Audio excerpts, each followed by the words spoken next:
So in this video, we're going to be analyzing which business model is better to acquire cash flow producing real estate properties or acquiring cash flow producing businesses. So I was reading this book of Robert Kiyosaki a number of years ago, where Rich Dad Poor Dad, where he talks about buying cash flow producing assets, and he was mainly referring to properties. And then I went and did the seminar with Dan Pena, where he talks about how to acquire profitable companies, in high margin industries. So I had an opportunity to sit down and really decide which is better. And I know people who have acquired, cash flow producing properties, and also people who have acquired cash flow producing businesses. And I've also analyzed many multi-million dollar companies, and I had the opportunity to look at the actual numbers in terms of profit margin, revenue, and what price these companies can be acquired. And you can easily compare it with property, for example. So we're going to be looking at a few aspects of the business. We're going to be looking at the initial investment.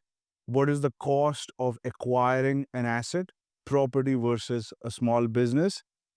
Second, what is the cash flow in both? How much money can you make while you have the asset under your control? And number three, we are using debt to acquire these assets. So how long are you going to have debt on your shoulders, or on the company's shoulders? That's an important factor. That's number three. And number four is ultimately this is about selling, because when you have debt, you don't have much cash flow. So it's all about the selling, all about the exit. How can you build a portfolio and exit? So what is the yield at the exit compared to what you put in? What do you get out? What is the potential for growth? And number four, and number five, we're going to look at the timing of exit. I think that's an important factor also. How soon can you exit? And how much money are you going to make ultimately? So we're going to do a comparative analysis between real estate and business acquisitions in high margin industries. So let's look at healthcare, for example. I'm familiar with the numbers. We can look at other industries also, but any industry that has 20% plus margin, and there are many, we're going to compare that with real estate. So first aspect of real estate investing that I saw, and I've talked to, many bankers, over 80 bankers in 26 banks in UAE, and I met bankers of different divisions, from bankers that finance $1 to $20 million deals to bankers who have financed $600 million deals. And there is a nature of capital. When it comes to property, it's a different kind of capital. When it comes to buying businesses, it's a different kind of capital. So when you are buying a property, that capital is known as asset-backed financing. Okay, that's the term, asset-based lending, which means the asset itself is the value in the deal. And asset-based loans, which are backed by real estate, are long-term loans. These could be from 15, 20, even 30-year loans for real estate you can get. And in some cases, you can even get 50, 40 or 50-year loans. But those are for very big acquisitions. So, and those are very rare also. There are even longer term financing, if you can believe it. But asset-based loan, when you are buying a property, tends to be a long-term basis. And I'll tell you why that is. And the business acquisition loan, when you're buying something that has cash flow, that's cash flow based lending. So the main value is not the hard asset. In the case of property, it would be concrete and land. That itself has value. But when you talk about a business, we're not looking at the land and the infrastructure. We're looking at the financial statement. Uh, you know, um, so that's more of a cash flow based. A classic example of a cash flow based lending is going to be your credit card, which is typically that loan is given based on your personal financial statement. And I'll talk to you about why we are talking about debt all of a sudden. Is because you're going to use this instrument to acquire these companies. You have to know the timelines of repayment, right? So business acquisition loans are short term, real estate loans are long term. So when you buy a property, you're going to be in debt for a longer period of time. Why is that relevant? Because you will pass through many economic cycles over a period of 15, 20, 30 years. You're going to pass through recessions, depressions, wars, the amount of macroeconomic factors, technology development, mass relocations. Currently we're going through a mass relocation globally because businesses have moved online. So people don't see a reason to stay in very high rented place, like New York and, places which have high rent. They can move to cheaper countries, still work with New York based companies and make a lot of money and save a lot. So there is a massive, dislocation of population that's happening right now, and that's happening because of technology revolution. So this is a macroeconomic trend that's happening. So over a period of 15, 20, 30 years, how many of these are you going to see? It's very unpredictable. So, and you're going to have this debt on you throughout that period. Now, I understand you can sell early, but mainly in real estate, I've noticed that the sooner you sell, the lower the appreciation. The longer you hold, the more the value of the real estate. So real estate is a buy and hold strategy. Business acquisitions is not necessarily buy and hold. Just because you hold on to a business too long doesn't mean the value is going to go up. And that's the difference. The value of your business acquisition portfolio is going to go up based on how big of a portfolio you create. It has nothing to do with time. With real estate, it has something to do with time. With business acquisitions, you can exit a lot earlier if you create a big enough portfolio. So one, the exit valuation and appreciation is depend on the size of the portfolio, how big the company gets. And another, it's time based. It doesn't matter how many properties you've acquired, it will take time for it to grow, and you will be in debt for a long period of time. With business acquisitions, the term loan could be 5 years, but you can prepay it in 2 or 3 years and get out of debt and own the company. So that's in terms of the debt and the timeline of debt. And the another aspect that we covered is the appreciation. Real estate happens gradually and it's time based. It's not really time based, but generally time is involved also.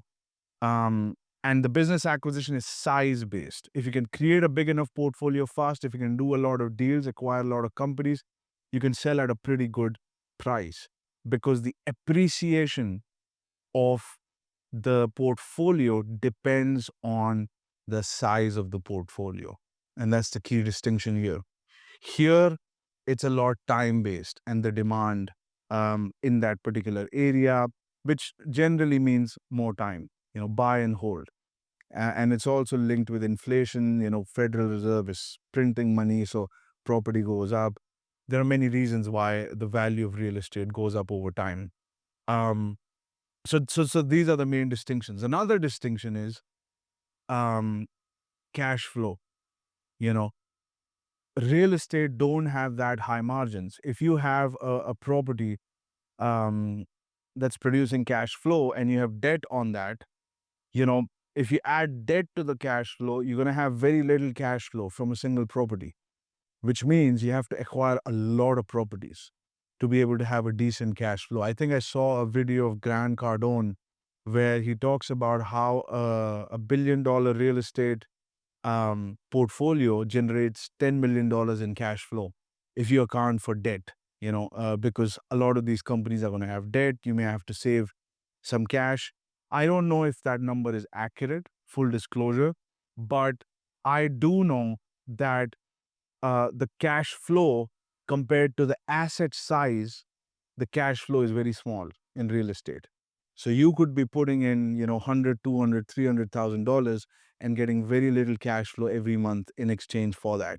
So that's not ideal, obviously. And most of that is going to go towards paying off the debt over a long period of time.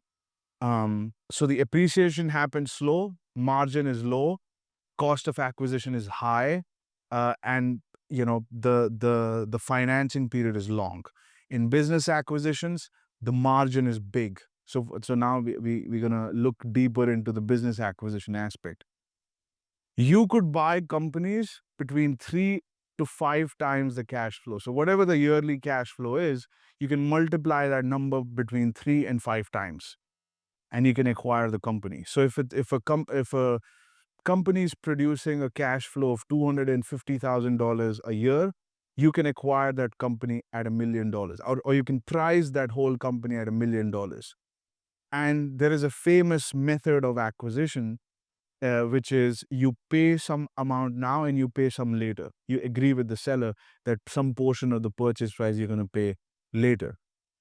It's called deferring the payment. Some people call it 60/40, but essentially you're paying part of the payment a little bit later, and that payment can be based on performance. So your initial capital investment is going to be about $600,000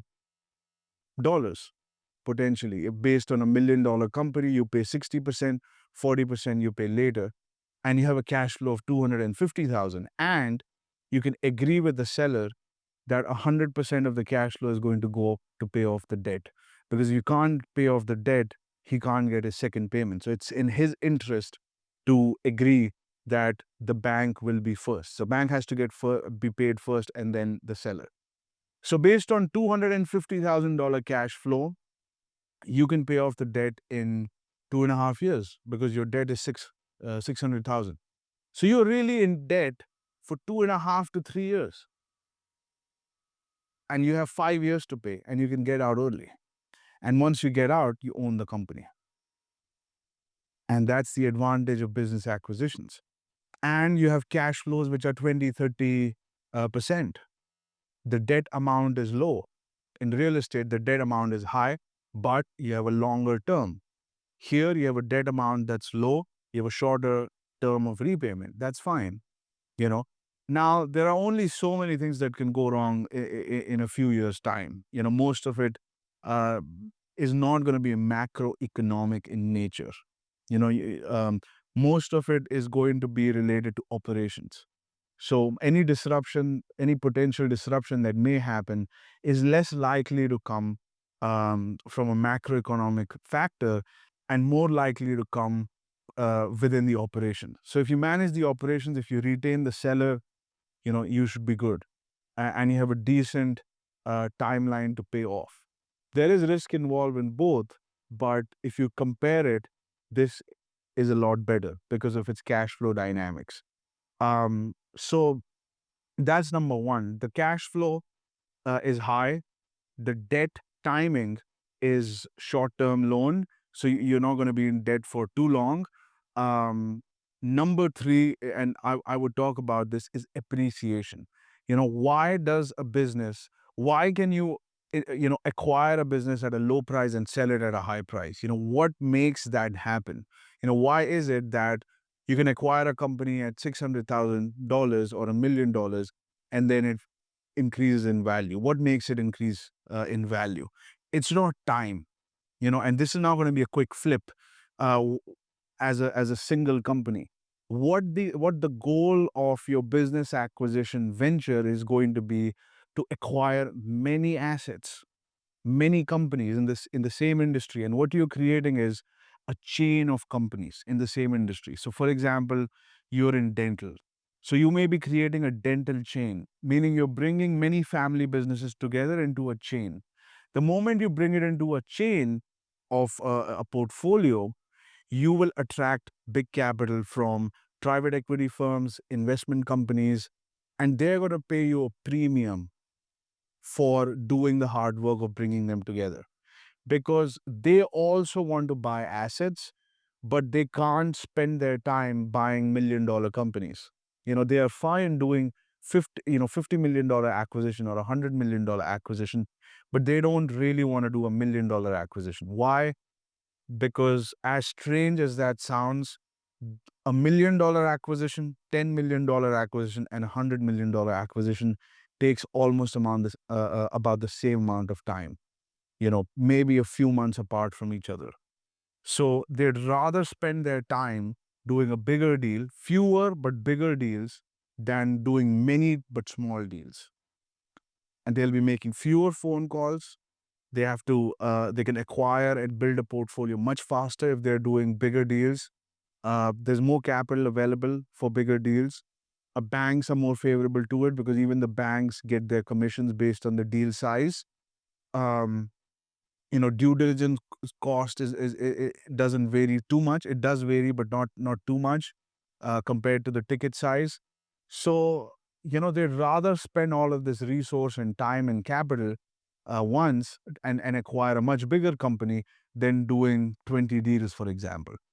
you know so if you are somebody that's acquiring many small companies and doing the grunt work for them, they're going to reward you with a premium because you put the groundwork to build these assets for them, and they can acquire these assets writing one check. So they can do one deal, but you had to do 20 deals. So you had to put in a lot of time, a lot of effort, and that's your value. That's your sweat equity that you put into building this, and that's what you're going to be paid for.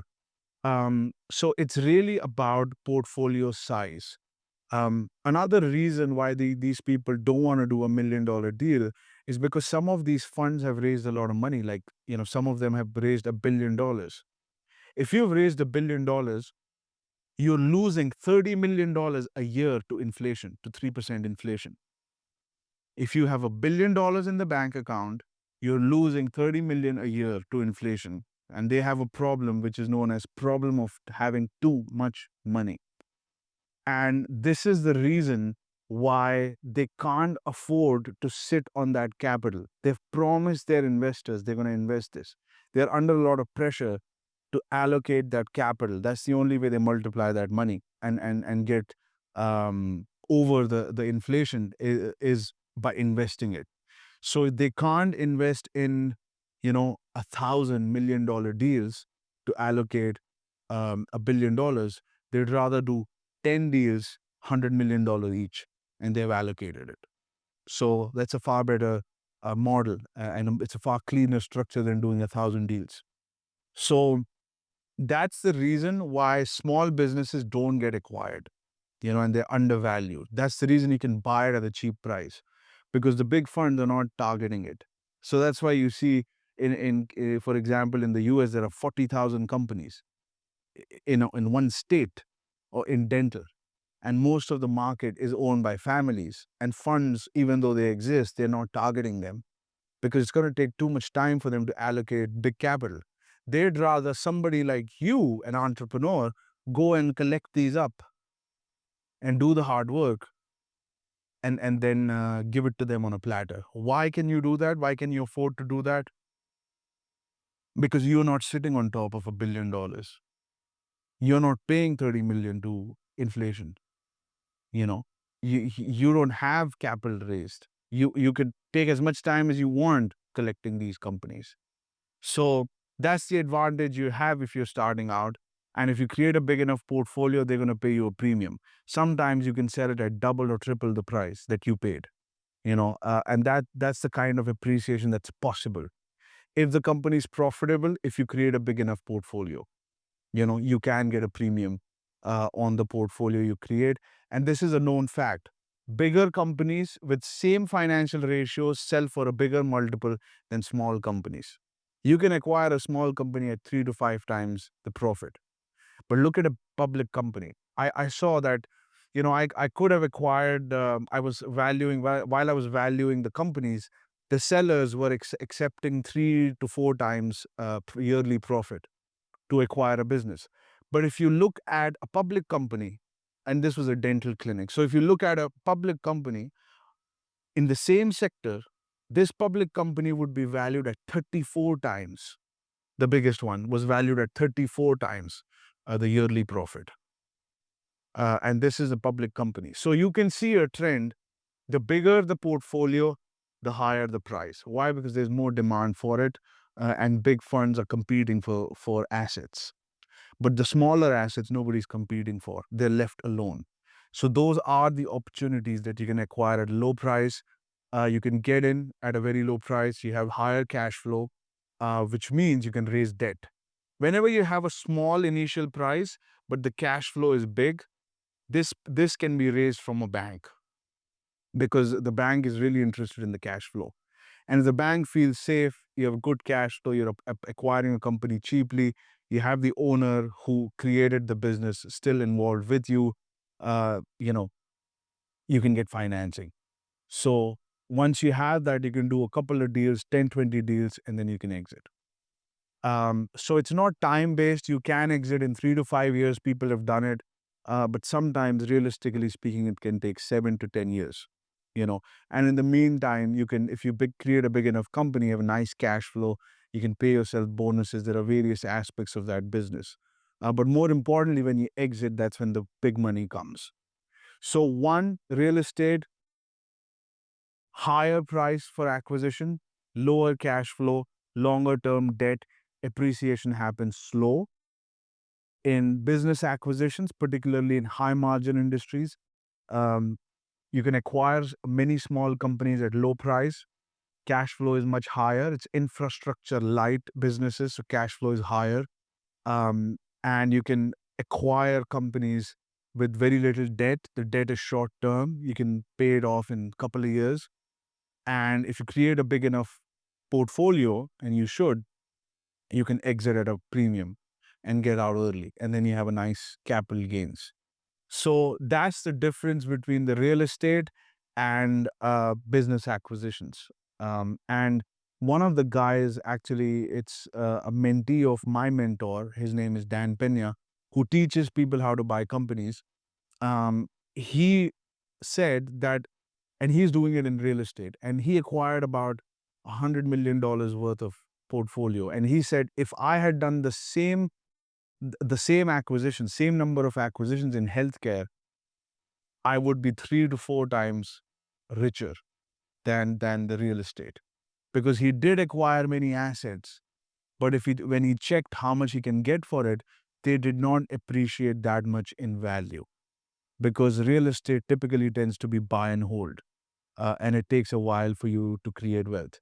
So if you're interested in acquiring profitable multi-million-dollar companies in your region and you want to position yourself how to do that, there are several steps involved, including having a team to be able to analyze the business, being able to acquire it, how to raise capital, how to position yourself properly to do that, how to select the right sector, region, all of that. I have got a mentorship program where I teach this step by step how to do this. Um, and if you're interested, I offer one free consultation call where I can explain this in more detail, and you can decide if you want to continue, if you want to pursue this as a career option. There is a tremendous potential for you to create wealth through this. You could create a business from scratch, or you can acquire an existing multi-million-dollar profitable business acquired at a discounted price. Why? Because most funds are not buying these small companies. So you have the opportunity to buy that. So if you're interested, reach out to me. I'm going to leave my links below, and I'll talk to you soon.